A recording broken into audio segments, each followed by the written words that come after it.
പരിശുദ്ധമായ ഖുർആനിലൂടെ അല്ലാഹു ഓർമ്മപ്പെടുത്തുകയാണ്. സൂറന്ന കാഹളത്തിലൂടെ ഇസ്രാഫീൽ അലൈഹിസ്സലാമിന്റെ മൂന്നാമത്തെ ഊത്തങ്ങോട് കടന്നു വരുമ്പോ ജനങ്ങൾ മുഴുവനും ഖബർ പിളർന്നുകൊണ്ട് മഹ്ശറിലേക്ക് എഴുന്നേൽക്കുകയാണ്. ഖാലൂ യാ വൈലനാ മൻ ബഅസനാ മിൻ മർഖദിനാ. ഖബറിൽ നിന്ന് എഴുന്നേൽക്കുന്ന മനുഷ്യൻ ഇതാ പുറത്തേക്ക് വന്നിട്ട് ചോദിക്കുകയാണ്, ഞങ്ങളുടെ നാശമേ, നല്ല ഉറക്കിലായിരുന്നല്ലോ, ആരാണ് ഞങ്ങളെ വിളിച്ചുണർത്തിയത്? എന്തിനാണ് ഞങ്ങളെ ഈ ഉറക്കിൽ നിന്ന് വിളിച്ചുണർത്തിയത്? അപ്പോഴാണ് മലക്കുകൾ മുഖേന അല്ലാഹു മറുപടി നൽകുന്നത്, ഹാദാ മാ വഅദർ റഹ്മാൻ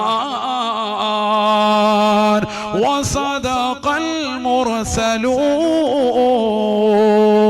അംബിയാ മുർസലീങ്ങൾ വാഗ്ദാനം ചെയ്ത റഹ്മാനാകുന്ന പടച്ചറബ് നിങ്ങൾക്ക് ഏതെല്ലാം നന്മ തിന്മകൾ നിങ്ങൾ ചെയ്താലും അതിന് പരിപൂർണമായി പ്രതിഫലം നിങ്ങൾക്ക് കൈപ്പറ്റാൻ ഉതകുന്ന ഒരു ദിവസം നിങ്ങൾക്ക് നൽകിയിട്ടില്ലേ?